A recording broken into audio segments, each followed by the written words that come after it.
361 TMC கொடுக்கறதுக்கு கர்நாடகா ரெடியாக இருந்தான், நம்ம ரெடி இல்லை. முக்கியமான கட்டத்தில் காவேரி உரிமையை காட்டி கொடுத்தாலும் கர்நாடகா. அந்த அவமானத்தை மக்களுக்காக நான் ஏற்றுக் கொடுக்குறேன். ஒரு தியாகி விஜய் இதுதான் இன்னைக்கு சட்டமன்றத்தில் பேசிட்டு இருக்கிறாங்க. ஒரு ஃப்ராடு. இப்படி ஒரு கோரிக்கை மனு கொடுத்துருக்கேன்னு பேசவே இல்லையே. இப்படி திருட்டுத்தனம் பண்ணுறதுனால தான் நீ மறைக்கிற. ஒரு தமிழ்நாட்டினுடைய உரிமையை காட்டி கொடுக்குற கட்சிகளாக தான் இருக்கிறாங்க.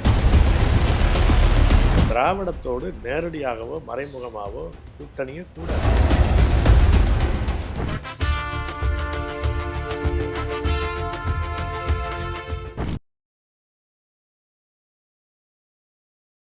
எங்கள் தேசம் நேயர்களுக்கு அன்பு வணக்கம். இன்றைய மெய்ப்பொருள் நேர்காணல் நிகழ்வில் தமிழ் தேசிய பேரியக்கத்தின் பொதுச் செயலாளர் மதிப்பிற்குரிய ஐயா கி வெங்கட்ராமன் அவர்கள் இணைந்துள்ளார்கள். வணக்கம் ஐயா. வணக்கம். வணக்கம். தமிழ்நாடு சட்டமன்றத்தில் நிறைவேற்றப்பட்ட முக்கியமான இன்னொரு தீர்மானம் மேகதாது அணை கட்டுறதை எதிர்த்து நிறைவேற்றப்பட்ட அந்த தீர்மானம். தாவேக அரசு புதிதாக வந்ததுக்கு பிறகு அந்த தீர்மானத்தை நிறைவேற்றி அது நடுவர் மன்றம் அமைக்கிறதை எதிர்த்து அப்படி ஒரு தீர்மானத்தை கொண்டு வந்திருக்க கூடாது அப்படிங்கிறது தான் தமிழ் தேசிய பேரியக்கத்தோட நிலைப்பாடாக இருந்துச்சு. நாம் தமிழ் கட்சியும் அதை இணைந்து போராட்டம் நடத்தினாங்க. தமிழ் தேசிய பேரியக்கம் நடுவர் மன்றத்தை எதிர்ப்பதற்கான காரணம் என்ன? காவிரி ஆற்று நீர் பங்கீட்டில் நடுவர் மன்றம் வச்சதுக்கும் மேகதாடு அணை பற்றிய நடுவர் மன்றம் வைக்கிறதுக்கும் என்ன கேள்வி என்பதுதான். எதற்காக அந்த நடுவர் மன்றம்? இதில் பேச்சுவார்த்தை நடத்தினாங்க. காவேரி இதில் ஒப்பந்தம் 50 ஆண்டுகளில் முடிஞ்சு போச்சுன்ட்டு அவன் பொய்யா சொன்னான். அந்த 1924 ஒப்பந்தத்தில் 1974 ஒப்பந்தம் முடிஞ்சிருச்சுன்னு எதுலேயும் கிடையாது. அந்த 50 ஆண்டு அனுபவத்தில் உபரி தண்ணீரை பகிர்ந்து கொள்வது பற்றி பேசி தீர்த்து கொள்ளணும் அப்படிங்கிறது மட்டும்தான் அந்த ஒப்பந்தத்தில் இருக்குது, இந்த 1924 ஒப்பந்தத்தில். ஆனால் கிட்டத்தட்ட தமிழ்நாடு உட்பட எல்லாருமே புரிஞ்சுக்கிட்டது என்னென்னா அந்த 74 முடிஞ்சு போச்சு அப்படிங்கிறது தான். அப்போ அதுக்கு முன்னாடியே பேச்சுவார்த்தையை தொடங்கிட்டாங்க. 69 பேச்சுவார்த்தையை தொடங்கிட்டாங்க. ஏன் அப்படின்னா அவன் அங்கே அணைகள் கட்ட ஆரம்பிச்சிட்டான் கர்நாடகாவில். அந்த பேச்சுவார்த்தையில் எந்த உருப்படியான முடிவும் நடக்கலை. அப்போ அந்த பிரச்சனையை இந்திய அரசுக்கிட்ட விட்டாங்க. இந்திய அரசு ஒரு உண்மை அறியும் குழுவை அனுப்பிச்சு. அந்த உண்மை அறியும் இந்திரா காந்தி பீரியடில் அந்த உண்மை அறியும் குழு கொடுத்த அறிக்கையை அதை கர்நாடகம் ஏற்றுக்கல. அதன்படி நான் செயல்பட முடியாது அப்படின்னு சொல்லிட்டான். இப்போ அதெல்லாமே ஒரு நீண்ட வரலாறுன்னு வச்சுங்க. அதனால் சுருக்கமாக நான் சொல்கிறேன். இப்போ அது இல்லாத போகும்போது என்ன ஆயிடுச்சுன்னா, காவேரி பகுதியிலிருந்து உழவர்கள் தங்களுடைய சொந்த காசை செலவு பண்ணி அவர்கள் ஒரு வழக்கு போட்டாங்க உச்சநீதிமன்றத்தில்.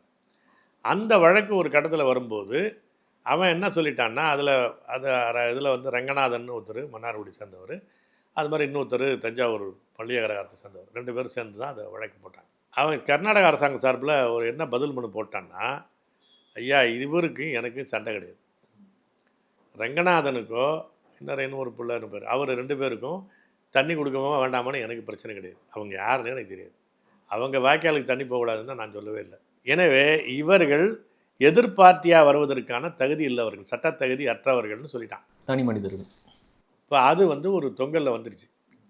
அந்த ஸ்டேஜில் விவசாயிகள் அமைப்பை சேர்ந்தவங்களாம் இதில் அரசியல் கட்சிகள் அணுகி இதில் தமிழ்நாடு அரசாங்கம் ஒரு பார்ட்டியாக சேரலைன்னா இந்த வழக்குக்கு வலு இருக்காது அப்படிங்கும்போது தான் அவங்க அதுக்கு பிறகு பேசிக்கிச்சு தான் தமிழ்நாடு அரசு ஒரு பார்ட்டியாக சேர்ந்துச்சு. அதில் முதல்ல தொடுத்த வழக்கு அவங்க வாபஸ் வாங்கியிருந்தாங்க. அதில் தான் சொல்கிறேன் நான். இதில் விவசாயிகள் போட்ட வழக்கு, அதில் இடையீட்டுதாரராக தமிழ்நாடு அரசு சேர்ந்துக்கிட்டாங்க. சேர்ந்துட்ட பிறகு தான் அதுக்கு ஒரு உயிர் வந்துச்சு. அந்த பீரியடில் என்ன நடக்குது, காங்கிரஸில் பிளவு நடக்குது. இந்திரா காந்தி தலைமையில் ஒரு கட்சி, இப்போ பெரிய பழைய தலைவர்களுடைய இன்னொரு கட்சி காங்கிரஸ் அப்படின்னு பிரியுது, இண்டிகேட்டு சிண்டிகேட்டுன்னு. அவங்களுக்கு இந்திரா காந்திக்கு நாடாளுமன்றத்தில் பெரிய பெரும்பான்மை இல்லை. திமுகவோட ஆதரவு இருந்தால்தான் அவங்களுக்கு பெரும்பான்மையை வரும். இந்த மன்னர் மானிய ஒழிப்பு இது எல்லாத்துலேயுமே திமுகவோட சேர்ந்து தான் அது அந்த கூட்டணி ஓட்டில் தான், அதாவது அவங்களோட சேர்ந்து ஓட்டு போட்டதுனால தான் ஜெயிச்சிச்சு. இப்போ அதை வச்சுக்கிட்டு அந்த பீரியடில் என்ன ஆகிடுச்சுன்னா, எப்பயுமே டெல்லியில் இருக்கிற கட்சிக்காரன் என்ன பண்ணுவான்னா, இந்த பால் குடித்த மார்பே அறுக்கிறவன் தான் அவன். அங்கே இருக்கிற எந்த கட்சிக்காரனாக இருந்தாலும் சரி, திமுக காங்கிரஸாக இருக்கட்டும் பாஜகவாக இருக்கட்டும், இவர் சப்போர்ட்டில் திமுக சப்போர்ட்டில் தான் அந்த ஆட்சியை தப்பிச்சிச்சு இந்திரா காந்தி. ஆனால் அடுத்த செகண்டே என்ன பண்ணிடுச்சுன்னா, எம்ஜிஆருக்கு இவருக்கு இருக்கிற சண்டையை பயன்படுத்திக்கிட்டு இவரை வெளியே கொண்டு வரதில் பெரிய அளவுக்கு இந்திரா காந்தி ப்ளே பண்ணிச்சு. அப்போ என்ன ஆகிடுச்சுன்னா, இந்த இந்திரா காங்கிரஸோட இவர் எம்ஜிஆர் போகிறதுக்கு முன்னாடி நம்ம போயிடுவோமே, அப்படின்னு இவர் கருணாநிதி போனார். அப்போ வந்து அந்த அம்மா நிற்கிறது தேர்தலில் எடுத்து ஜெயிச்சு வந்தாகணும். அப்போ அவங்களுக்கு ஸ்ட்ராங்காக இருந்தது கர்நாடகா. தேவராஜ் அர்ஸ் என்பது பெரிய அப்போ தான் வளர்ந்து வரக்கூடிய தலைவர். கிட்டத்தட்ட கட்சி அவர் எஸ்கே பாட்டீல் பெரிய பெரிய பழைய தலைவராக இருந்தாங்க, காமராஜ் மாதிரி பெரிய தலைவராக இருந்தால் கூட கட்சி என்பது அரசோடு தான் இருக்குது. அதை வந்து ஒரு டெஸ்ட் பண்ண வேண்டிய அவசியம் இருக்குது. இவங்க தான் ஜெயிச்சு வரணும். அங்கே வந்து கர்நாடகாவில் நிற்கிறாங்க, சிக்கமகளூர் நினைக்கிறாங்க, அந்த தொகுதியில் இந்திரா காந்தியை நிற்கனா அந்த இடத்துல சிக்கமகளூர் பகுதியெல்லாம் காவேரி ஒரு முக்கியமான பிரச்சனை. கர்நாடகாவில் எப்பயுமே காவேரி ஒரு பிரச்சனை. அதனால் என்ன பண்ணுறாங்கன்னா கருணாநிதிக்கிட்ட அங்கே நான் ஓட்டு வாங்கி ஜெயிக்கணும் அப்படின்னா நாம் 2 பேர் சேர்ந்து நிற்கிறோம், உன்னுடைய கூட்டணி ஆள் வழக்கு நடத்துகிறான் காவேரியில் அப்படின்னு வந்து எனக்கு எதிராக போகும். அது அதனால் நான் ஜெயிக்கணும் அப்படின்னா நீங்கள் வழக்கை வாபஸ் வாங்க, உங்களுக்கு என்ன பண்ணணுமோ பண்ணி கொடுத்துட்றேன். அந்த அம்மா சொன்ன உடனே இவர் வாபஸ் ஆகிட்டார். அப்படி தான் இவர் வந்து இந்த கூட்டணி இவங்க இப்போ இந்த கூட்டணி என்ன இருக்குது, பதவி பங்கீடு, அந்த பதவி பங்கீட்டுக்காக காவேரி பங்கீட்டை விட்டார் அவர். ஏன்னா அன்றைக்கி இருந்த ஸ்டேஜ் என்னென்னா 361 டிஎம்சி கொடுக்கறதுக்கு கர்நாடகா ரெடியாக இருந்தான், நம்ம ரெடி இல்லை. நம்ம 450க்கு மேலே ஆமாம், நம்ம கூடுதலாக 421 சராசரி 421 வாங்கினதுனால அதாவது வேணும் 400 வரணுங்கிற மாதிரி நம்ம இருந்துட்டோம். ஆனால் அன்றைக்கி நம்ம இருந்த ஸ்டேஜ் அப்படி. இப்போ அதுக்கு அந்த 361 சராசரின்னு இந்த ஃபேக்ட் ஃபைண்டிங் கமிட்டி சொல்லிடுச்சு, இந்த இந்திரா காந்தி போட்ட ஃபேக்ட் ஃபைண்டிங் கமிட்டி. அதை வந்து கர்நாடகா வந்து அன்றைக்கி ரெடியாக இருந்தான், அதில் கொஞ்சம் 1-2 குறைச்சிக்கிட்டா ரெடின்ற அளவுக்கு தான் இருந்தான். நம்ம அது பக்கமே ரெடி இல்லை. அப்படி தான் இருந்துச்சு அது. அன்றைக்கி எம்ஜிஆர் ஆட்சியில் இருந்தார், கர்நாடக எதிர்கட்சியாக இருக்கிறவர் மலையாளி காட்டி கொடுத்துட்டான்னு சொன்னால் என்ன பண்ணுறது அப்படின்ட்டு அவர் பின்வாங்கிட்டார். இப்போ அப்படியான ஒரு வாய்ப்பு போயிடுச்சு. அந்த மாதிரியான ஒரு சுச்சுவேஷனில் இவர் வந்து வழக்கை வாபஸ் வாங்குறாரு. நமக்கு ஒரு ஸ்ட்ரென்த் இருந்த நேரம் அந்த பஞ்சாயத்தை அவனே ஏற்றிருப்பான், ஏதோ ஒரு 1-2 குறைச்சிட்டு அவன் ஏற்றிருப்பான்னு வச்சுங்க. இதை வந்து நீதிமன்றத்தின் வழியாகவே முடிச்சிருக்க முடியும். இதை வந்து அந்த மாதிரி ஒரு அப்படியே ஒரு கழுத்தளவுக்கு போனபோது டப்புன்னு பின்வாங்கிட்டு 350 ஏற்றுக்கிற ஒரு பேச்சுவார்த்தை கூட ஆமாம் நடத்துனாங்க. அதுக்கு நம்ம இந்த பக்கத்தில் ஒரு ஒத்துக்கலை இருந்தாலும் கூட அப்படி வந்துச்சுன்னா தீர்வு நடந்திருக்கும். இப்போ இன்றைக்கி யோசிச்சு பார்க்குறோம், இவ்வளவுக்கு பிறகு நம்ம அதை யோசிக்கிறோம். அன்றைக்கி நமக்கு நம்ம உணர்வே அப்படி இல்லைன்னு வச்சுங்க. அப்போ வந்து நம்ம அது அப்படியே இழந்துகிட்டே வர்றதுனால இப்போ அந்த ஸ்டேஜில் வந்து முக்கியமான கட்டத்தில் காவேரி உரிமையை காட்டி கொடுத்தாலும் கர்நாடகா தன்னுடைய அரசியல் உறவுக்காக. இப்போ அப்போ என்ன ஆகிடுதுன்னா அந்த ஸ்டேஜில் வந்து நமக்கு பேச்சுவார்த்தைக்கான வாய்ப்பு இல்லை. நாங்கள் தான் முதல்ல தமிழ் தேசிய பேரியக்கம் அன்றைக்கி வந்து தமிழ் தேசிய பொதுவுடைமை கட்சிங்கிற பேரில் இயங்கிட்டு இருந்தோம். தமிழ்நாட்டிலேயே நடுவர் மன்றம் 6 மாதத்திற்குள் தீர்ப்பு வழங்கக்கூடிய வரம்போடு நடுவர் மன்றத்தை இந்திய அரசு அமர்த்த வேண்டும் அப்படின்னு கோர்ற ஒரே அமைப்பு நாங்கள் தான். அதை வச்சு சில விவசாயிகள் சங்க அமைப்பு, அன்றைக்கி வீரமணி இருந்தார், வீரமணியும் கூப்பிட்டு வச்சு தஞ்சாவூரில் ஒரு மாநாடு நடத்துகிறோம். அதை முதல்ல எதிர்த்தாங்க.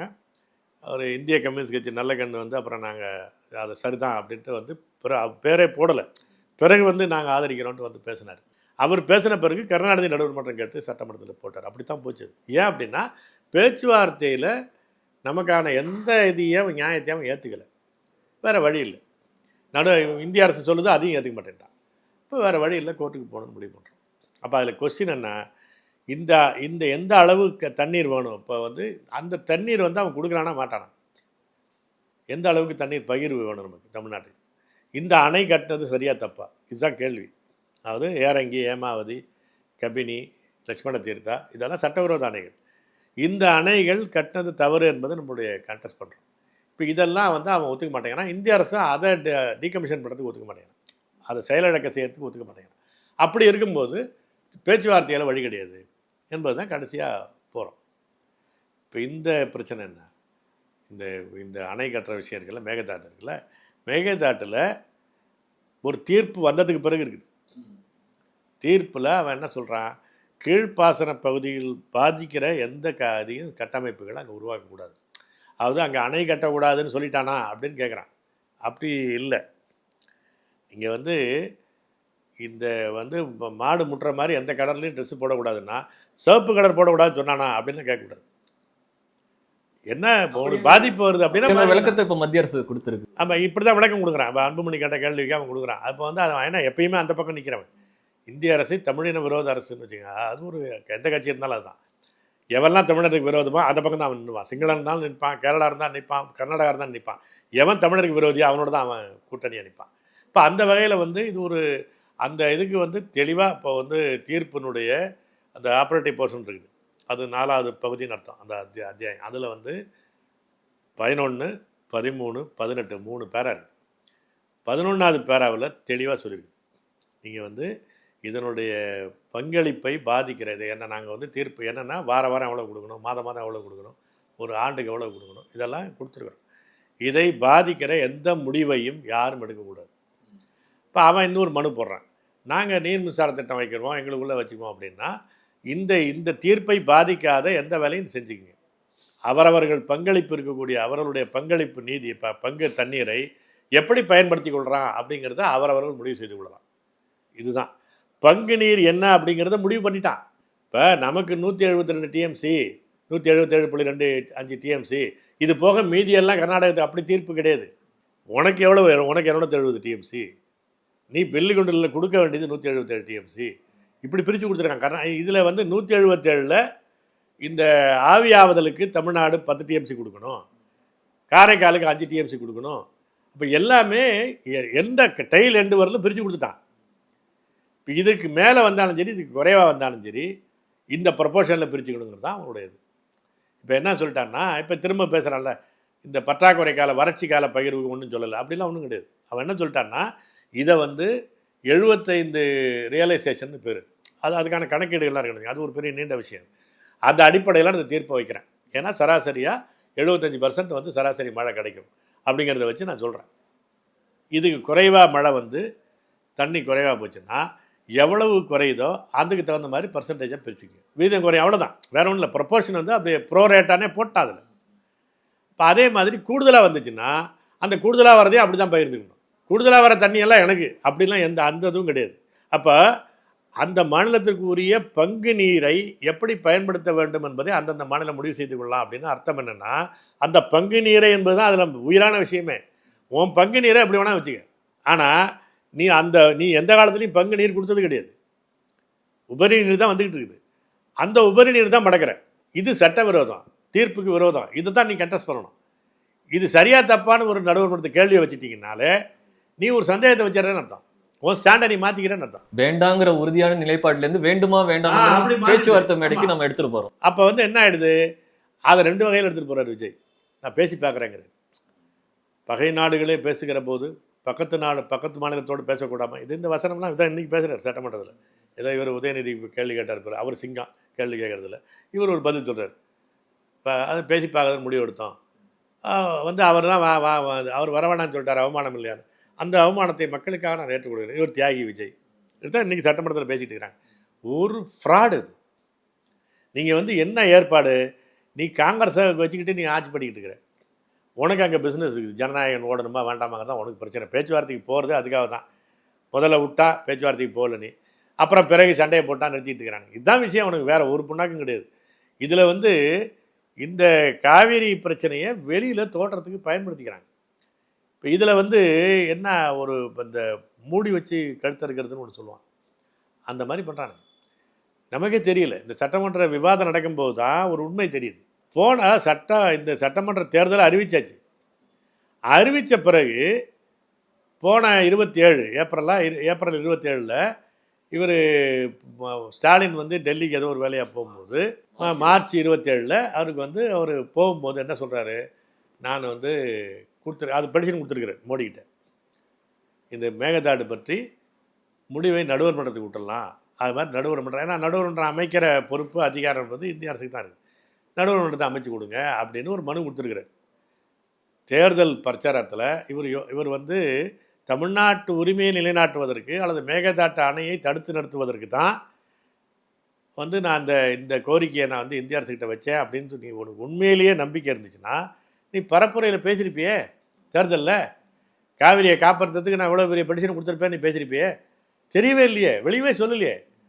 தஞ்சாவூரில் பேசும்போது கூட நான் காவிரியை விட்டு தரமான ஒரு செங்கல்லே கூட வைக்க முடியாது, பாத்திரம் எடுத்துகிட்டு வந்தால் பேசினீங்களே தவிர இப்படி ஒரு கோரிக்கை மனு கொடுத்துருக்கேன்னு பேசவே இல்லையே. இப்படி திருட்டுத்தனம் பண்ணுறதுனால தான் நீ மறைக்கிற. இவர் உதயநிதி நாங்கள் ஏற்கனவே கொடுத்துருக்குறோன்னு பேசின பிறகு இவர் ஆரம்பிக்கிறார் விஜய். நான் போன போது கொடுத்துட்டு வந்தேன் மே மாதத்தில், பதவி ஏற்று 10 நாளைக்கு உள்ளங்க, ஒரு கர்டசி விசிட்டு பிரதமரை போய் பார்க்குறீங்க, ஏதோ ஒரு கோரிக்கையெல்லாம் கொடுத்துட்டு வரீங்க. அதில் இதை கொடுத்துருக்குற கொடுத்த அந்த லிஸ்ட்டில் அன்றைக்கி இப்போ செய்தி குறிப்பு தமிழ்நாடு அரசு சாதத்தில் இப்போ செய்தி குறிப்பு வச்சிங்கல்ல, அதில் நான் அப்படி ஒரு மனு கொடுத்துருக்கேன்னு சொன்னியா நீ? சரி, அன்றைக்கி சட்டமன்றத்தில் தீர்மானம் முன்மொழிஞ்சு இல்லை, அந்த தீர்மானத்தில் இப்படி ஒன்று நாங்கள் கொடுத்துருக்குறோன்னு சொன்னியா நீ? அப்போ திருட்டுத்தனம் பண்ணுறதுனால தான் 2 பேரும் மறைக்கிறீங்க. எதிர்க்கட்சி தலைவர் ஒரு திருத்த தீர்மானத்தை கொடுக்குறாரு, அவைக்கே சொல்லாமலே அதை நிறைவேற்றுறாங்க. அதான் அப்போ நீங்கள் வந்து நான் அந்த ப்ரொசீஜரல் விஷயத்தை கொடுங்க. நான் என்ன சொல்ல வரேன்னா, நீ பண்ணுறது திருட்டுத்தனம். நீங்கள் வந்து இதை முதல்ல மக்கள்கிட்ட சொல்லலைங்கிறது வேறு. நீங்கள் தீர்மானம் முன்மொழியும் போது நீங்கள் அவர் என்ன பண்ணார், ஸ்டாலின் என்ன பண்ணார்னு ஒன்று தெரியாமல் கூட இருக்கட்டும், உனக்கு கோப்பில் தெரியாமலாம் ஒன்றும் இருக்காது, அது இருந்துகிட்டே போட்டோம். நீ போய் கொடுத்துருக்குற தீர்மானம், நீ போய் கோரிக்கை கொடுத்துருக்குற, மே மாதம் நான் கொடுத்துருக்குறேன், இருந்தாலும் இந்த அரசு வந்து செய்யவில்லை, எனவே செய்யும்படி இந்த அவை வலியுறுத்துகிறது தீர்மானம் வைக்கணும் இல்லை. நீ ஏன் வைக்கல? நீ பண்ணது திருட்டுத்தனம், அது தெரியுது உனக்கு, அதனால் நீ முன் வைக்கலை. பொதுவாக மேகதாட்டு அணை கட்டக்கூடாது, இந்த அவை ஒருமித்ததை எதிர்ப்பு தெரிவிக்கிறது, இந்த ஜிகினா தீர்மானம் தானே வச்சிக்க. முதல்ல இது எப்போ வருது? உதயநிதி அவர் தான் சாதனையை சொல்ல ஆரம்பிச்சிட்டார். சொன்ன பிறகு நாங்கள் தான் முதல்ல சொல்லிட்டோன்னு, இல்லை நான் தான் சொல்லியிருக்கிறேன், இதுதானே காட்டி கொடுக்கறது தான் போட்டி நடக்குது. ஆமாம், அப்போ அதில் என்ன ஆகுது? அவர் சபாநாயகர் அவருடைய பங்களிப்பு ஒன்று செய்யணும் இல்லை, அவர் என்ன பண்ணுறாரு, முறைப்படி திருத்தப்பட்ட தீர்மானத்தை சுற்றுக்கு விடணும், அது செய்யாமல் பண்ணிட்டார். இது எடப்பாடிக்கு வசதியாக போச்சு. அப்போ நீங்கள் வந்து கை தூக்கியிருக்க வேண்டியதானேங்க, இந்த தீர்மானத்தை நான் ஆதரிக்கவில்லை அப்படின்னு கை தூக்கியிருக்க வேண்டியதானே. ஆதரிப்போர் ஆமன்கள்லாம் சொல்லித்தானே முடிக்கிறான், முடிக்கும் போது கை தூக்கியிருக்க வேண்டியதானே. நீ சத்தத்தில் இல்லாமல் கூட போகலாம், அது தெரியும் இல்லை. சிபிஐ சிபிஎம் எதிர்த்திருக்க வேண்டியது தானே.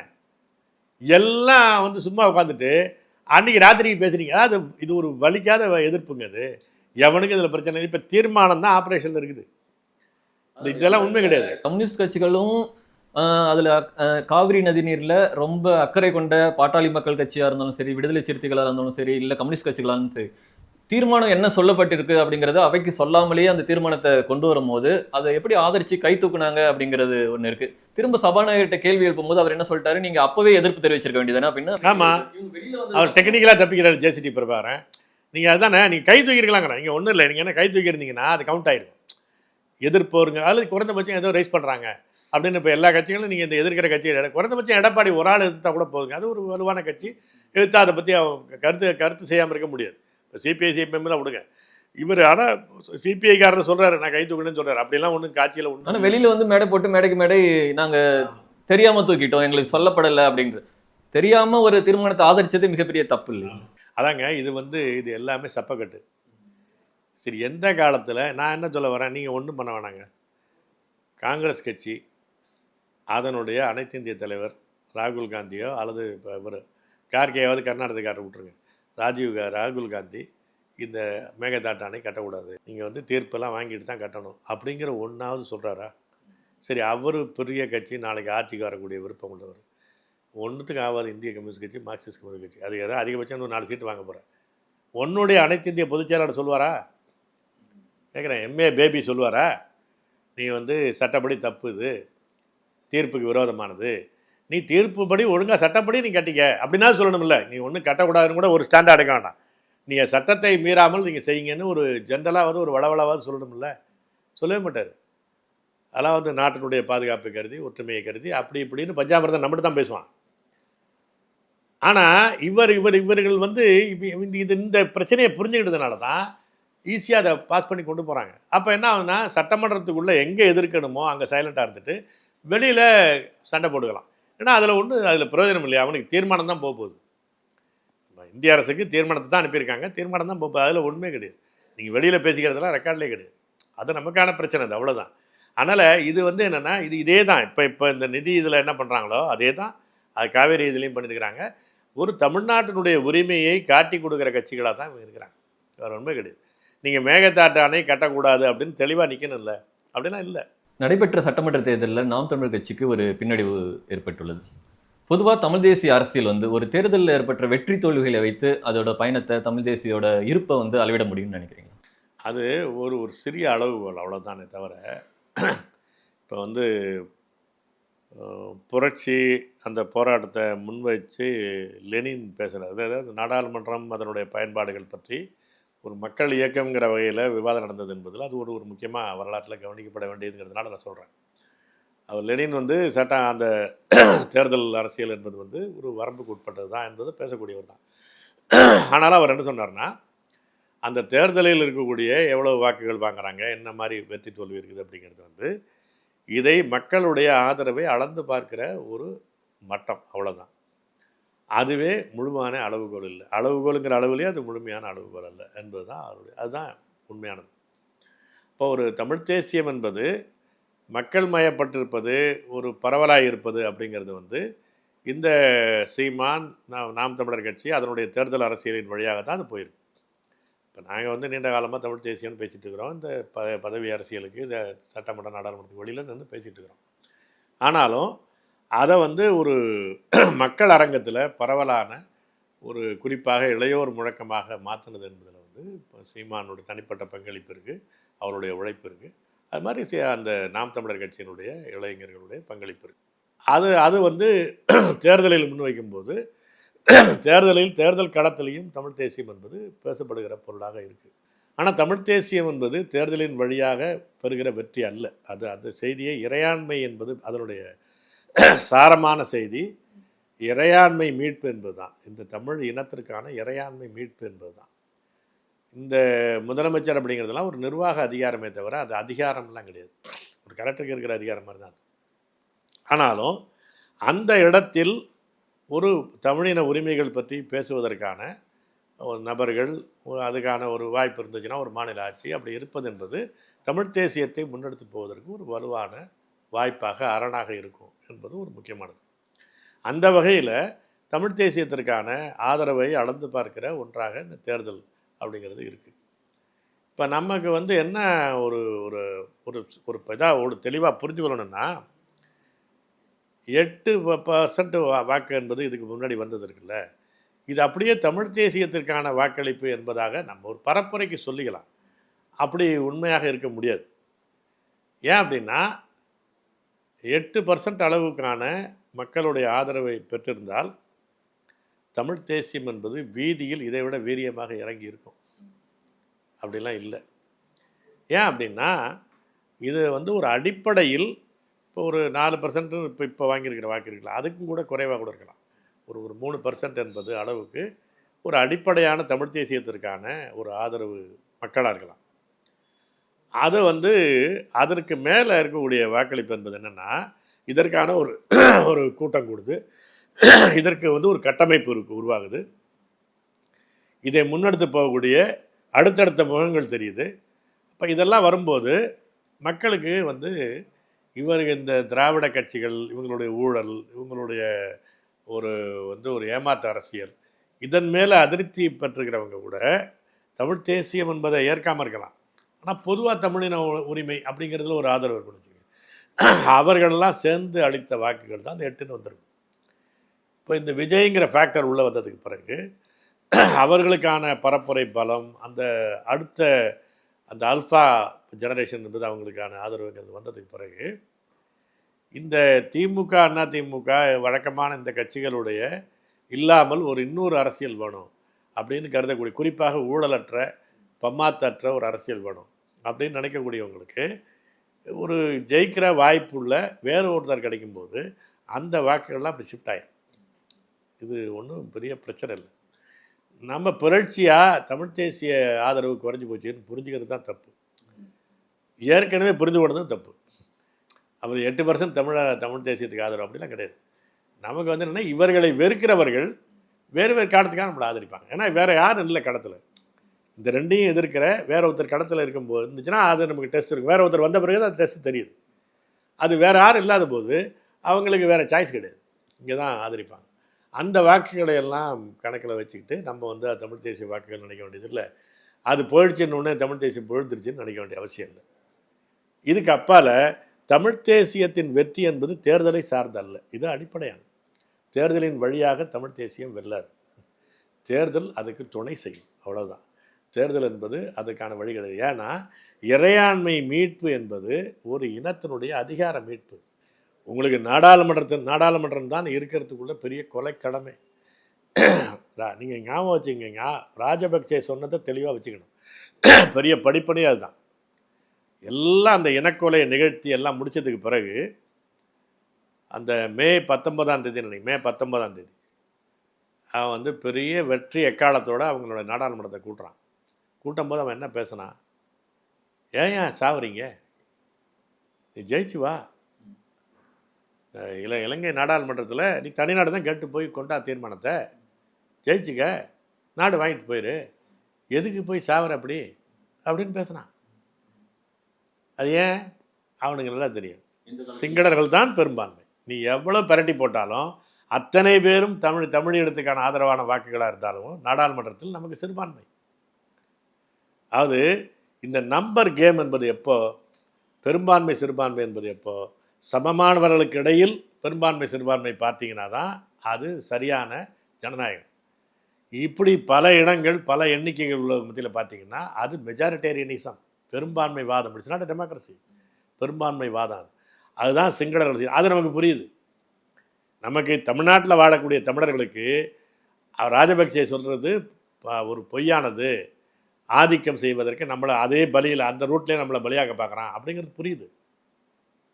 இந்தியான்னு வரும்போது புரிய மாட்டேங்குது. திரும்ப திரும்ப என்ன சொல்கிறான், உனக்கு உள்ளது 39, நீ அவன் இப்போ புதுசாக கொடுக்குறேன்னு சொன்னால் அது 46 வச்சுக்க. அவன் 846 பேர் இருக்கிறான். அந்த 846 பேரில் குறைந்தது 446 பேர் வரப்போகிறான். நீ என்ன பரட்டி போட்டாலும் 46 பேர், புதுச்சேரியை சேர்த்தா 47 பேர், உனக்கு அவ்வளோதான். மைக்ராஸ்கோபிக் மைனாரிட்டி நின்று அங்கே வந்து எல்லாரும் சேர்ந்து தீர்மானம் நிறைவேற்றுவோம், பெரும்பான்மை வாங்குறான். உனக்கு ஆதரவாக எவனும் வரமாட்டான்னு வந்ததில்லை. இவ்வளோ பெரிய இனப்படுகொலை நடக்கும்போது அன்றைக்கி ரொம்ப அரிதாக திமுகவும் அண்ணா திமுகவும் சேர்ந்தே பேசுகிறாங்க நாடாளுமன்றத்தில். அந்த கொலை நடந்துகிட்டு இருக்கும்போது பேசுகிறாங்க. அன்றைக்கி கனிமொழி பேசுகிறாங்க, அந்த படங்கள்லாம் எடுத்து காட்டி எப்படி வயிற்றுலேருந்து சிசுவை அறுத்து தூக்கி போடுறான் அப்படிங்கிறத அது உணர்ச்சிகரமாக எடுத்து சொல்கிறாங்க. நீங்கள் அப்போயே தொலைக்காட்சியெல்லாம் அப்போயே வந்துருச்சு, இந்த நாடாளுமன்ற தொலைக்காட்சியெல்லாம் அப்போயே வந்துருச்சு. பார்த்தீங்கன்னா எழுத்துக்கெல்லாம் கேலரியெல்லாம் காலி. இவ்வளோ பெரிய இனப்படுகொலை, 1.5 லட்சம் பேர் கொல்லப்பட்ட அவ்வளோ பெரிய இனப்படுகொலையை கேட்பதற்கு கூட அங்கே ஆள் கிடையாது. இதுதான் இந்தியா, இதுதான் நாடாளுமன்றம். அதுதான் அதிகாரம் உள்ள உச்சபட்ச அதிகாரம் உள்ளது. அதுதான் ஜனநாயக வடிவத்தில் வச்சுருக்கிறான். அங்கே உனக்கு இருக்கிறதே அது இப்போ இருக்கிறது 39 40, நீ நாளைக்கு போனீங்கன்னா 47. அங்கே போய் என்ன பண்ண போகிற? உன்னுடைய இடம் வீதி, முதலைக்கு பலம் தண்ணியில் தான். நீ தரைக்கு போயிட்டீங்கன்னா போட்டு மிதிச்சிடுவான். அப்போ அந்த இடத்துல வந்து நீங்கள் வந்து அதுதான் நம்முடைய இடம் என்பது தான் நம்ம உறுதியாக சொல்கிறோம். தமிழ் தேசியத்தின் களம் வீதியில் இருக்கிறதே தவிர இந்த இதுக்குள்ளே அந்த மன்றங்களுக்குள்ளே கிடையாது. இப்போ மன்றங்கள் யூஸ்லெஸ்ஸாக அப்படி கிடையாது. அது இதற்கு துணை செய்யும். துணை கருவியை முதன்மை கருவியாக நினைக்காதே. நீ தான் பிள்ளை பத்துக்கணும், கூட தாதி உதவி பண்ணுவா. தாதியை பிள்ளை பத்துக்கிறார் நினைச்சிடாது என்பதை நான் சொல்கிறேன். இப்போ சமகாலத்தில் திரும்பவும் தமிழ்நாடு வந்து ஒரு திரை கவர்ச்சியில் தமிழினம் தலைமுறையும் வீழ்ந்திருக்காங்க. தமிழ் தேசியம் பேசக்கூடிய அந்த இளைஞர்களுக்கு ஒரு சோர்வையும் ஏற்படுத்தியிருக்கு. தமிழ் தேசியத்தை இன்னும் வீரியமாக தமிழ்நாட்டில் கொண்டு செல்வதற்கு என்ன அறிவுரை நீங்கள் சொல்ல விரும்புகிறீங்க? ஒன்றும் இல்லை, இப்போ அறிவுரைன்னு ஒன்றும் இல்லை, நம்ம எல்லாமே கற்றுக்கிட்டு தான் இருக்கிறோம். அதாவது என்ன அப்படின்னா, இதை கண்டு அச்சப்பட வேண்டிய அவசியமே கிடையாது. நான் தொடர்ந்து சொல்லிகிட்டே இருக்கிறதா. இப்போ நீங்கள் வந்து இந்தியா சுதந்திரம் அடைஞ்சிச்சு. இப்போ இதே சென்னை மாநகரத்தில், சென்னை இப்போ இருக்கிற சென்னை மாவட்டத்தில் அன்றைக்கி மக்கள் தொகை இருந்துச்சு. இன்றைக்கி இருக்கிறது ரொம்ப குறைவான மக்கள் தொகை தான். அதை கணக்கு வச்சே நான் சொல்கிறேன். அதில் சுதந்திர போராட்டத்தில் பங்கெடுத்தவங்களுடைய விழுக்காடு எவ்வளோ இருக்கும்? 100% கீழே தான் இருப்பான். அவன் தான் போராடினான். நான் சொல்கிறது அந்த கூட்டத்துக்கு போனவனை உட்பட நான் சொல்கிறேன். சிறைக்கு போய் வாடினவங்கள அது ரொம்ப ரொம்ப குறைவு. சிறை அப்படியெல்லாம் இல்லை. சாதாரணமாக அந்த கூட்டத்துக்கு போனவங்க, அதுக்கு ஆதரவாக இருந்தவங்க, அதுக்காக சின்ன சின்ன அர்ப்பணிப்புகளை செய்தவங்க இருக்கிறாங்கல்ல, அவர்கள் எண்ணிக்கை உட்பட நான் சொல்கிறேன். 1% தான். 1%, ஒரு 10% அவன் ஆதரவாக இருப்பான், அவ்வளோதான். ஆனால் அவன்தான் இந்தியாவுக்கு விடுதலை வாங்கி கொடுத்துருக்கான். இப்போ நமக்கு இந்தியாவிலேயே உழவர்களுக்கு அனைவரும் கோரிக்கை தான். இந்த கட்டணம் இல்லாத மின்சாரம் அப்படிங்கிறது வந்து பம்பு செட்டுக்கான மின்சாரம் வந்து தமிழ்நாட்டில் தான் இருக்குது, வேறு எங்கேயும் கிடையாது. அதை பெற்று தந்த போராட்டத்தில் 44 பேர் செத்து போனான் விவசாயிகள். நாராயணசாமி நாயுடு தலைமையில். அது கருணாநிதி ஆட்சியிலையும் துப்பாக்கி சூடு, எம்ஜிஆர் ஆட்சியிலையும் துப்பாக்கி சூடு, பெரிய கொலைவெறியாட்டம் நடந்து அதுக்கு பிறகு தான் அது நடந்துச்சு. இன்றைக்கு வரையிலும் அந்த கட்டணம் இல்லாத மின்சாரம் ஓடிக்கிட்டு. அன்றைக்கி இருந்த நாராயணசாமி நாயுடு அந்த போராட்டத்தை முன்னெடுக்கும்போது எவ்வளோ விவசாயிகள் கிராமத்தில் இருந்தால் அந்த போராட்டத்துக்கு எவ்வளோ பேர் வந்தான்? 10% இருக்க மாட்டான். ஆக்டிவாக போய் அதுக்கு திரட்டிக்கிட்டு இருந்தால் 1% இருக்க மாட்டான். இப்போ இந்தி எதிர்ப்பு போராட்டம் அப்படி தான். எல்லா பல்கலைக்கழகங்களும் வந்தான், எல்லா பள்ளிக்கூடத்துலையும் வந்தான், எல்லாம் வந்தான், எல்லாம் வீட்டோட வந்துட்டான். இதோ லீவ் விட்ட மாதிரி தான் வீட்டுக்கு போயிட்டான். ஊர்வலத்துக்கு வந்தவன் எவ்வளோ பேர், ஊர்வலத்தில் கடைசி வரல இருந்தவன் எவ்வளோ பேர், அதை ஆர்கனைஸ் பண்ணவன் எவ்வளோ பேர், ஆனால் அவன் தான் ஜெயிச்சான். ஆமாம், அதனால் நமக்கு ஒரு பிரச்சனையே கிடையாது. நான் என்னென்ன வரலாற்றினுடைய மாற்றம் பெரிய இவர்கள் இந்த எண்ணிக்கையை பார்த்தெல்லாம் வரதே கிடையாது. இவர்கள்லாம் மந்தைகள், உங்களுக்கு வேண்டிய மேய்ப்பர்கள் தான். மேய்ப்பர்கள் கொஞ்சம் பேர் இருந்தால் அவர்கள் தனக்கு தேவையான மந்தையை உருவாக்கி கொள்வார்கள், இவ்வளோதான். அதனால் இதை போய் பார்த்துட்டு ரசிகர் அரசியலில் போயிட்டாங்க அப்படின்னா இப்படி தான் இருப்பான். இதுன்னு எம்ஜிஆர் இப்போ நீங்கள் வந்து ஜெயகாந்தனுடைய கதையை எடுத்து பாருங்கள். சினிமாவுக்கு போன சித்தால் பார்த்து அப்படியே நெஞ்சு பயங்கரமாக இருக்கும். ஏன்னா ஒரு அம்மா சாதாரண உழைப்பாளி, அது எம்ஜிஆர் போஸ்டரை மேலே போத்திட்டு படுத்துக்கும். அந்த இதெல்லாம் எழுதியிருப்பாரு. அது உண்மை தான், அது உண்மை தான் அவர் எழுதுறாருன்னு வச்சுங்க. அதுதானே உண்மை. இப்போ அதனுடைய அடுத்த பரிணாமம் அது. அவராது கொஞ்சம் அரசியலுக்கு பின்னாடி இருந்துக்கிட்டு வந்தார், அவருக்குன்னு ஒரு அரசியல் சொல்லிக்கிட்டு வந்தார். இவர் எதுவுமே கிடையாது. எல்லோரும் நல்லா இருங்க அப்படின்னு சொல்கிறது, நல்லதே நடக்கும், இது ஒரு பெரிய முழக்கம், நல்லதே நடக்கும் நம்புங்கள் அப்படிங்கிறது தான் இவருடைய இது. அதுக்கு ஓன்றான். அப்போ வந்து என்ன ஆகுதுன்னா, இது அடுத்தடுத்த சீரழிவு என்பது நடக்க தான் செய்யும். என்ன காரணம்? கொள்கையை சொல்லி வந்தவன் கொள்கையற்ற கூட்டணி அமைத்தான். அது மாதிரி நடிகர்களை வச்சு கூட்டம் ஓட்டு வாங்கலாம், கூட்டம் சேர்க்கலாம் அப்படின்னா நடிகர்களே கட்சி வைக்கலான்னு போயிடுறான். அது பெரிய இது இல்லை. அதனால் இது வந்து ஒரு அடுத்தடுத்த கட்ட சீரழிவு வருது. இந்த சீரழிவை நம்ம கவனிக்கணும், அதை போக்குவரத்துக்கான முயற்சிகள் பண்ணணும். ஆனால் இதை பார்த்து பயந்துடக்கூடாது. மாற்றங்கள் இதை தாண்டி தான் நடக்குது. இதே ஜென்சி தான் நீட்டுக்கு எதிரான போராட்டத்தில் நிற்கிறான்ல டெல்லியில், இதே மாதிரி தான் இருக்கிறான். எல்லாம் அப்படி தானுங்க இருக்கிறான். அவன் தான் மாற்றத்தை உண்டாக்கியிருக்கிறான். குறைந்தபட்சம் பிரதான வந்து தர்மேந்திர பிரதான் ராஜினாமாங்கிற விஷயத்தையாக செய்ய வச்சிருக்கிறான்ல. நீ இப்போ ராகுல் காந்தியில் என்னென்னமோலாம் பண்ணி பார்த்தீங்க, நடக்கலை இல்லை. எல்லோரும் தான் பேசுனீங்க, நடக்கலை இல்லை. இவன் தான் நடத்தி வச்சா. நடத்தினவன்ல நீங்கள் மொத்த எண்ணிக்கை பாருங்கள். இப்பயும் சொல்கிறேன், திரும்பவும் சொல்கிறேன், 1% இருப்பானா ஒட்டுமொத்த மாணவர்களில்? நீட்டில் அவன் கேட்குறான்ல, நீட்டு எழுதுறவன் எவ்வளோ பேர் அதில் இருக்கான்னு கேட்குறான். அப்படித்தான் 1% கூட இருக்க மாட்டான். இன்னும் சொல்ல போனால் நீட்டுக்கு அப்பாற்பட்ட மாணவர் தான் அதிகமாக பேர் இருப்பான். அது ஒரு பொதுவாக. இப்போ நீங்கள் ஜல்லிக்கட்டுக்கு போனவன்லாம் மாட்டையே பார்க்காதவன் தானேங்க அதிகம் பேர். அது எதுக்காக? ஒரு இனம் உணர்வு, இன உரிமை, என்னுடைய பண்பாட்டு உரிமை. ஏன்னா நான் மாடை பிடிக்கிறேன்னா இல்லையாங்கிறது விஷயமே இல்லை. எனக்கு வந்து கயிறை பிடிக்க தெரியுமா, அதில் பிரச்சனையே கிடையாது. ஜல்லிக்கட்டே நடக்காத கோயம்புத்தூரில் நடக்குதுல கூட்டம் இல்லையா? அப்போ இது விஷயம் என்ன? இது ஒரு பொதுவான பிரச்சனையில் அக்கறை உள்ளவர்கள் தனக்கு அதனால் பயன் இருக்கா இல்லையா என்பதை யோசிக்காமே வருவான். அப்படி அப்போ நீங்கள் உண்மையில் இப்போ ஒரு நேதாஜிக்கு என்ன கஷ்டம், காந்திக்கு என்ன கஷ்டம்? அவன் இவனோட ஒத்து போயிருந்தா அவர் பாராட்டலாம், அவன் போய் ஜம்முன்னு வேலையை பார்த்துட்டு இருக்கலாம். அவர்கள் இழந்து வருகிறார்கள். இப்போ அந்த மாதிரி இதில் நேரடியாக பயனாளிகளாக இல்லாதவங்க கூட வந்து இழந்துக்கிட்டு வருவான். இதெல்லாம் சேர்ந்து தான் அது நடக்குது. அது எல்லாமே என்ன, 1% கடைசியாக வந்து நிற்கிறான் பாருங்கள் வீதியில். அவனை சுற்றி ஒரு 10% ஆதரவு வரான்ல, இந்த 11% தான் விஷயத்தை முடிக்கிறான். உன்னுடைய எல்லையே அவ்வளோதான். நான் சொல்ல வரேன், உன்னுடைய எல்லையே அவ்வளோதான். அதனால் இந்த விஜய்கிட்ட பின்னாடி போயிட்டான், விசிலுக்கு பின்னாடி போயிட்டாங்கிறத பற்றியில் கவலைப்பட வேண்டியதில்லை. கவலைப்பட வேண்டியது என்னன்னா, நம்ம உண்மை செய்ய வேண்டாம் நான் சொல்ல வரல. நாம் இதை பார்த்துட்டு பயந்துட்டோம்னா, இப்போ என்ன பல பேருக்கு என்னென்னா, கருத்தியல் அரசியலே ஆகாது, கருத்தியல் சார்ந்த அரசியலே ஆகாது அப்படிலாம் ஒன்றும் கிடையாது. என்ன ஆகுதுன்னா, இந்த ஒரு இப்போ கிராமத்தில் சொல்லுவாங்க, இந்த அரச மரத்தை 2 தடவை சுற்றிட்டு அடி வயிற்றை தொட்டு பார்க்குறதுன்னு. அது புள்ள வர வேண்டி கேட்குறது தான். 2 சுற்றின உடனே கரு உண்டாயிடுச்சான்னு பார்க்குறது. அப்படிலாம் இது ஒரு நீண்ட போராட்டம். ஏங்க அவ்வளோ பெரிய கிட்டத்தட்ட பேச்சுவார்த்தை அளவுக்கு வெற்றி பக்கத்தில் கோர்ட்டில் நின்னவரே என்ன சொல்கிறாரு பிரபாகரன், நீங்கள் வந்து இந்த தலைமுறை அழிந்தாலும் அடுத்த தலைமுறை அந்த தனிநாடு கேட்கும், தனி இடத்தை அடையும். ஏன்னா அவருக்கு தெரியும், பக்கத்தில் நீங்கள் எவ்வளோ நமக்கு பார்த்தோம்ல, அது நாளைக்கு ஜெயிக்க போகுதுன்னு நினைக்கிற இடத்துல நின்றவர் அவருக்கு தெரியும். ஏன்னா அவர் நடத்திக்கிட்டு இருக்கிறார். இவன் என்னென்ன சூது பண்ணுறான் அப்படிங்கிறதுலாம் அவருக்கு தெரியும். நார்வேலாம் மத்தியஸ்தம் பேச. ஆமாம், நார்வே வந்து அமெரிக்காவினுடைய யுத்த முகம், அவரே சொன்னார், யுத்த முகம் இஸ்ரேல், சமாதான முகம் நார்வே. புரியாத ஆள் இல்லை அவர். அப்போ நம்ம என்ன நினச்சிட்டு இருக்கிறோம், இவர் தலைமையில் முன்னேறிட்டு இருக்கிறோம் அப்படி நம்ம நினச்சிக்கிட்டு இருக்கிற காலத்திலேயே அவர் க்ளீனாக இருக்கிறார். நம்ம எங்கேயோ இருக்கிறோம். நீங்கள் வந்து ஒரு ரவுண்ட் அடிச்சுட்டு வந்து அப்படி வரல இப்படி வரலன்னா அர்த்தம். இதில் புரிதல் வேண்டிய அவசியம் என்னென்னா, தேர்தல் என்பது 2ஆம் பட்சமானது, மக்கள் போராட்டம் தான் முதன்மையானது என்ற பாதையை நாம் சரியாக அடையாளம் படுத்திக்கணுங்கிற ஒரு படிப்பினையை தவிர சோர்வடைவதற்கு இதில் ஒன்றும் கிடையாது. நீ 2% ஓட்டு வாங்க, அது ஒன்றும் குறைவு கிடையாதுங்கிறேன். ஏற்கனவே 0 கிட்ட தானே இருந்தோம். புரியுதா? அப்படி சொல்கிறதுக்கு ஆளே கிடையாது. நமக்கு தமிழ்நாட்டினுடைய வரலாறு என்ன? தமிழ் தேசியம்ங்கிறது ஏதோ ஒரு வகையில் பேசுனவங்கெல்லாம் கைவிட்டுட்டு ஓடினது தான் வரலாறு. இங்கே மாப்போசி, ஆதித்தனார். இப்போ இதை நீங்கள் வந்து வரலாறு படிக்கிற போது இதை படிக்கிறவன் சந்தேகத்தோடு தான் நம்மளை அணுகுவோம். இவர் எவ்வளோ நாள் ஓடுறாரு பார்ப்போம், அப்படி தான் நினைப்பான். அந்த சோதனையை உறுதியாக நின்று சமாளிக்கணும்.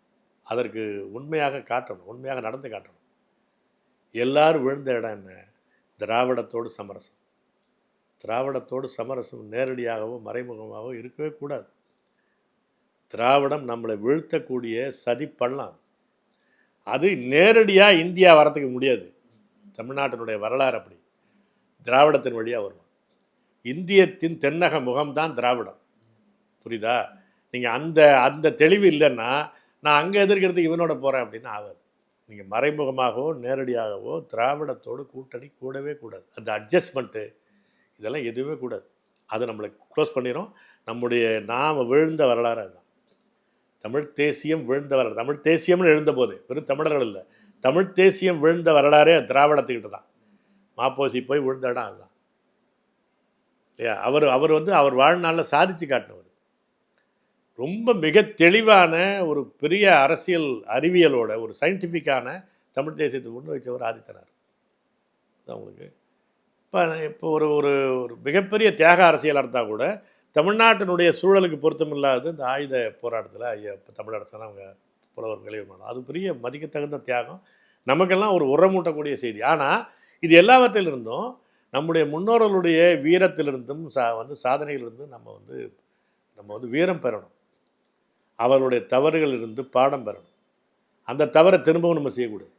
அந்த தவறை இப்படி எல்லாம் அப்படி, ஏன்னா ஒவ்வொரு வரலாறு அதே வடிவத்தில் திரும்ப வராது, ஆனால் திரும்ப வரும். அப்போ நம்ம ஜாக்கிரதையாக இருந்துக்கணும், எச்சரிக்கையாக இருந்துக்கணும். அப்போ திராவிடத்தோடு நேரடியாகவோ மறைமுகமாகவோ கூட்டணியே கூடாது. இது எப்படி ஆரம்பிக்கும்? நம்ம குரல் அங்கே ஒலிக்கணும். இப்படித்தான் எல்லாரும் போனாங்க. இதுக்கு முன்னாடி போனவங்களாம் எப்படி? நமக்கு சொந்த ஸ்ட்ரென்த் இல்லை, அவர் கொஞ்சம் சேர்த்துக்கிட்டு போனால் நம்ம குரல் போய் அப்புறம் நம்ம போய் தெளிவாக கொண்டு போயிடுவோம். போக மாட்டீங்க. உங்கள் மேலே சேரை பூசிக்கிட்ட பிறகு சேருதான் கண்ணுக்கு தெரியும், நீ தெரிய மாட்டாய். அவ்வளோதான். மக்கள் ஒன்று தூக்கி போட்டு போயிடுவான், வரலாறு ஒன்று தூக்கி போட்டு போயிடும். அதனால் இது ஒரு பொறுமையாக விடாப்பிடியாக நடத்த வேண்டிய ஒரு போராட்டம். ஒரு கட்டம் நவந்துக்கிட்டு இருக்கிறோம். இது நீங்கள் அவசரப்பட்டு நம்ம வந்து வளர்ந்து கொண்டு இருக்கிறோம், நம்ம கவனத்தை ஈர்த்துக்கிட்டு இருக்கிறோம் அப்படிங்கிற உண்மையை புரிந்து கொள்ளாமல் நம்ம விரும்புகிற கற்பனைக்கெல்லாம் நடந்துடுது. நீங்கள் எல்லாருடைய இதுலேயும் அது இருக்கும். நீங்கள் வந்து அம்பேத்கருடைய கடைசி கால எழுத்துக்கள்லாம் பார்த்தீங்கன்னா சோர்ந்து தான் எழுதியிருப்பார். இவ்வளவு பண்ணுறேன், மக்கள் வரமாட்டேங்கிறானே. நீங்கள் வந்து வள்ளலாரே அப்படி தானே, கடை விரித்தேன் கொள்பார் இல்லை. ஆனால் இன்றைக்கி வரலும் வள்ளலார் வளர்ந்துக்கிட்டு தான் இருக்கிறார். அவர் நினச்ச வேகத்தில் நினைக்க, ஏன்னா அவன் உழைக்கிறவனுக்கு அந்த பிரச்சனை தெரியும்ல. உழைக்கிறவனுக்கு என்னென்னா இவ்வளோ கற்றுறான், இவ்வளோ வேலை பார்க்குறான், ஒரு பையனும் வரமாட்டேங்கிறான். அப்படிங்கும்போது நமக்கு ஒரு சோறு வந்துடும். கியாபே விஸ்வநாதம் பண்ணார்ல, நம் நாடு பத்திரிக்கை கூட உட்பட நிறுத்திட்டார்ல. என்ன காரணம்? இது தாங்க நம்முடைய வரலாறு. இதெல்லாம் பார்த்துக்கணும். நம்முடைய முன்னோர்கள் அவர்கள் நேர்மையாக இருந்தார்கள், ஆனால் தோல்வியினால் தப்பு பண்ணாங்க. ஒன்று விட்டுட்டு போயிட்டாங்க, அல்லது தப்பாக ஒரு இடத்துக்கு போயிட்டாங்க. இந்த ரெண்டும் நம்ம செய்யக்கூடாது. களத்தை விட்டு நகரக்கூடாது, தவறு செய்யக்கூடாது. திராவிடத்தோடு சமரசம் கூடவே கூடாது. இதுதான் எடுத்துக்கொள்ள வேண்டிய படிப்பனை. மற்றபடி இதில் சோர்வடையத்திற்கு எதுவும் கிடையாது. தமிழ் தேசியம்தான் எதிர்கால அரசியல். தமிழ்நாடு வாழ்வாதார உரிமைகள் குறித்தும் தமிழ் தேசிய அரசியல் குறித்தும் பல்வேறு கேள்விகளுக்கு தெளிவான பதில்களை தந்தீர்கள். நன்றிங்க ஐயா. மகிழ்ச்சி. நன்றி.